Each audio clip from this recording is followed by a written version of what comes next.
इस प्रकार की चर्चा हमें करनी नहीं चाहिए। कम से कम इस पवित्र आसन से हमने सुना भी नहीं ठीक से, और किसी ने कहा कि आपको कहो तो हम मोबाइल में निकाल के दिखावें, तो हमने कहा हमको देखने की आवश्यकता नहीं, हमारा मन का चिंतन बिगड़ेगा। अभी कुछ समय पूर्व किसी व्यक्ति ने बताया कि विवाह के बाद कोई दंपति घूमने के लिए गए और जिस नव विवाहता वधू को ही उसकी ससुराल वाले लोग भी बड़ी सती साध्वी समझ रहे थे, उसी ने अपने मित्रों को, अपने प्रेमियों को बुला करके अपने पति की हत्या कर दी। ऐसी घटना अभी कुछ समय पहले हुई कि नहीं हुई? अब आप कहो कि स्त्री का महिमा मंडन करो, तो इस प्रकार की जो राक्षसी प्रकृति की स्त्रियां हैं, दुष्ट हृदया हैं, जिनमें न सत्य है, न सदाचार है, न धर्म है, तो ऐसी स्त्री हो या पुरुष हो, उसकी प्रशंसा कहां से होगी? अब एक बात और हम निवेदन करना चाहते हैं। आजकल जमाना बड़ा विचित्र है।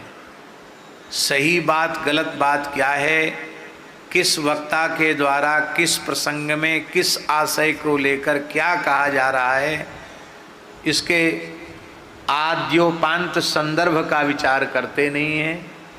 और ये सोशल मीडिया इतना खतरनाक है कि आगे की बात और पीछे की बात काट करके जितनी विवादित बात है उसी को ले लेंगे और उसी को ले करके फिर इनकलाब जिंदाबाद शुरू हो जाता है। अमुक आयोग और अमुक आयोग और लड़ाई झगड़ा दुनिया भरे का शुरू हो जाता है।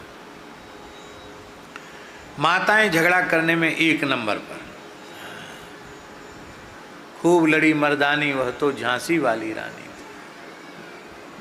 पर झांसी वाली रानी तो स्वतंत्रता आंदोलन में लड़ी, और माताएं तो ऐसे ही खूब झगड़ा करने में कोई कसर नहीं छोड़ती हैं, तुरंत झगड़ा खड़ा कर देती हैं, कभी मनुस्मृति को लेकर, कभी रामचरितमानस को लेकर के।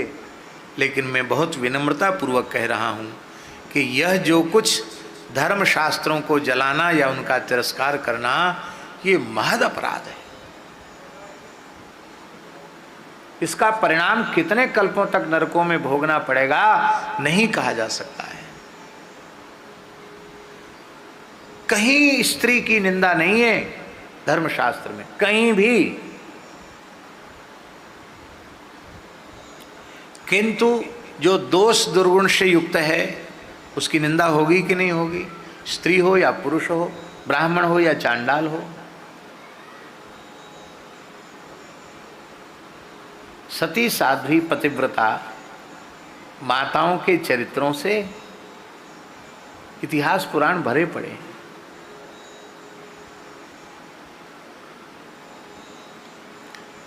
धरती के धारक 7 स्तंभ हैं। धरती के धारक 7 स्तंभ हैं। उन 7 स्तंभों में गोभिर विप्रैश्च वेदैश्च सतीभिः सत्यवादिभिः अलुब्धैर दानशीलैश्च सप्तभिर धार्यते मही। उनमें एक खंभा तो स्वयं सती माताएं हैं और 3 स्तंभ सतियों के गर्भ से ही प्रकट हो रहे हैं। लोभ रहित पुरुष, दानशील पुरुष, सत्यवादी पुरुष आसमान से थोड़ी बरसेंगे, न धरती से निकलेंगे, वो किसी सती साध्वी पतिव्रता नारी की कोख से ही जन्म लेंगे। तो एक प्रकार से 3 तो ये और चौथी वो, तो 7 स्तंभों में 4 स्तंभ तो माताएं ही हो गई, और गोमाता भी गोमाता है तो 5 हो गई। बचे कौन? विप्र और वेद, वे भी उन्हीं के अंतर्गत आ गए। तो कहीं भी निंदा नहीं। शास्त्री आपको सुनकर बड़ी प्रसन्नता होगी, स्कंद पुराण में एक वाक्य इतना अद्भुत आया व्यास जी का। वो कहते हैं 10 पुत्र समा कन्या। एक लोग कहते हैं कि स्त्रियों का आदर नहीं, 10 पुत्र समा कन्या, 10 कन्या समो तरुहु। 10 पुत्र समा कन्या, 10 पुत्रों के समान एक बेटी है।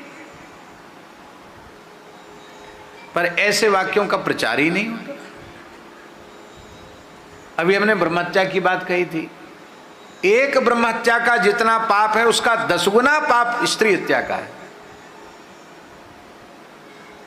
10 ब्रह्म हत्याओं का पाप एक स्त्री की हत्या का पाप है। स्त्री का कभी तिरस्कार नहीं करना, स्त्री का कभी अनादर नहीं करना, यही हमारे धर्म शास्त्रों में बार बार आया है।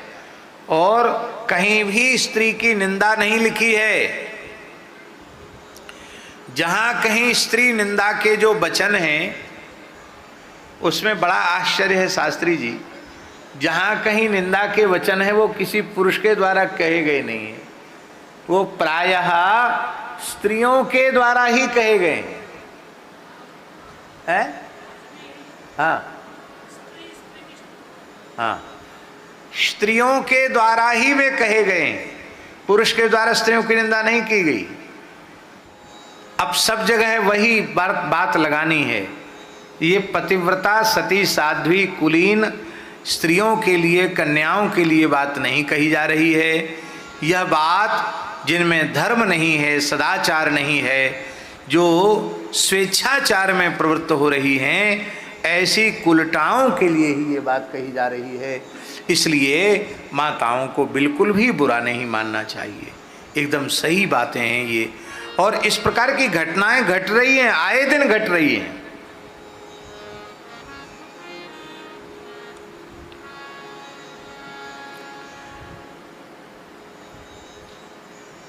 बहुत पुरानी बात है, अब तो बहुत ज़्यादा घटने लगी। सत्य घटनाएं, मेरे उपस्थिति की घटना, एक ऐसा समझ लिए हमारा बाल्यकाल था। तो एक घर में कुछ बदमाश घुसे और बदमाशों ने जो गृहस्थ स्वामी था उसको गणसे से, गणासा होता ना, गणसा, उस गणसे से उसके शरीर पर कई घाव किए। और वो बेचारा भगत आदमी था, तो एक एक गणसा में कहता था राम राम राम। तो वो समझते रहे कि भी जिंदा है, फिर और फिर और फिर अंत में वो फैल गया। फैल गया का मतलब मारने वालों ने यही समझा कि ये मर गया, पूरी तरह चेतना शून्य जानकर, मानकर, मरा हुआ मानकर वे लोग वहां से चले गए। उसकी गृहिणी ने जोर जोर से रोना शुरू किया, मैं मर गई, मैं तो लुट गई। और महाराज तमाम भीड़ इकट्ठी हो गई, टोला मोहल्ले की। वो भगवान की क्या विचित्र लीला, उसमें चेतना थी उस व्यक्ति में, उसको होश आ गया। तत्काल उसको हॉस्पिटल ले जाया गया और वो ठीक भी हो गया। अब केस बन गया, अज्ञात लोगों के नाम से रिपोर्ट लिखाई गई। और एक थानेदार, बहुत ब्राह्मण देवता थे, एक थानेदार, बड़े ईमानदार और बड़े विलक्षण व्यक्ति थे वो।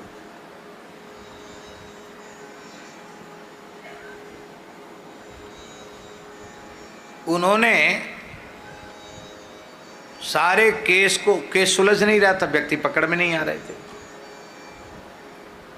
तो उसने क्या किया, लेडीज पुलिस को वहाँ सामने रख कर के और उसी व्यक्ति की गृहिणी को, जो बिल्कुल नाटक कर रही थी कि मैं तो परम पतिव्रता हूँ, हाय हाय ये क्या हो गया, उसी को उसने इतना जोर से धमकाया। और धमकाया कुछ नहीं शास्त्री जी, लाल लाल मिर्चा सिल लोढ़ी पर पिसवा करके बोले तुम्हारी आंखों में भरेंगे, सच्ची सच्ची बात बताओ। भरा भरा कुछ नहीं, उसने सारी बात कबूल दी कि ये मेरे प्रेमी थे और ये पति मिलने में बाधक था, कई बच्चों की माँ।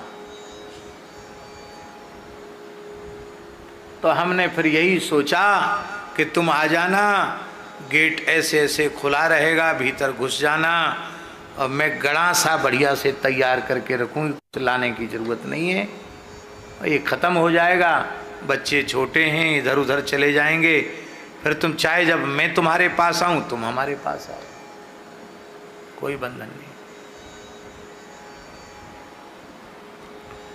पूरे गांव में चर्चा चल रही थी, कितना प्रेम है, देखो खा पी नहीं रही है, पछाड़ खा खा के गिरती है, मेरे पति को कोई बचा लो, मेरे पति को बचा लो। और उसी की गलती से तो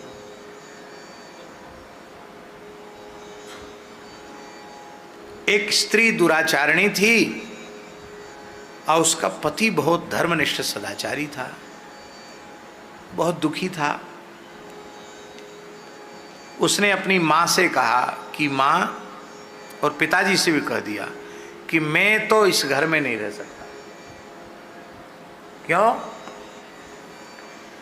क्योंकि ये जो कुलक्षणा आई है ये हमारे सारे घर के परिवार के संस्कारों को मटिया मेट कर देगी, इसलिए इसको तो इसके घर विदा कर दो और मुझे अनुमति दे दो कि मैं बस अब चला जाऊं, हमेशा के लिए लौट के ना आऊं, राम राम भजन करूं गृहस्थी से।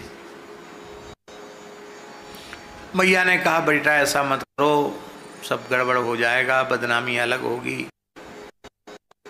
मैं समझा दूंगी। तो सासू माँ ने बड़े प्रेम से समझाया, ससुर ने भी समझाया, देखो हमारा खानदान है, हम लोग अच्छे कुल खानदान के हैं, ऐसी घटनाएं बाहर जाएंगी तो क्या होगा हमारा, हम मुंह दिखाने लायक नहीं रहेंगे। लेकिन वो कहाँ मानने वाली थी। अंत में एक दिन की बात है कि पतिदेव ने उनको समझाया कि देखो देवी, तुम अपने जो दुर्गुण हैं उनका त्याग नहीं कर पा रही हो और मेरी इस प्रकार की स्थिति बनी हुई है, तो तुम ज्यादा कुछ उपद्रव करोगी तो मैं कुआं में कूद के मर जाऊंगा।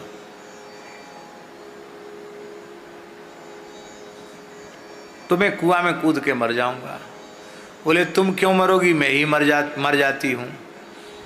तो वो दौड़ी कुआं में कूदने के लिए। सत्य घटना सुना रहे हैं शास्त्री जी, हाँ, कोई कहानी नहीं सुना रहे हैं।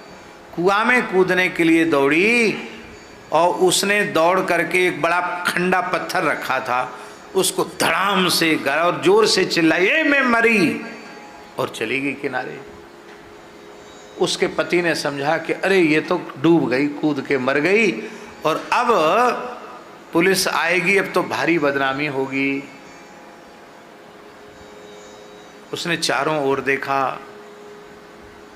तो केवल भम से आवाज आई थी कुआं में गिरने की, झम से आवाज आई और कुछ नहीं आया। स्त्री दिखाई नहीं पड़ी तो बहुत दुखी हो गया, अब क्या करूं। और उसने क्या किया स्त्री ने कि वो भीतर घुस गई, भीतर से उसने कुंडी लगा ली। और जब वो आए तो उन्होंने देखा कि कुंडी तो बंद, खुला हुआ था दरवाजा, बंद कैसे हो गई, किसने बंद किया, लगा कहीं यही तो नहीं घुस गई।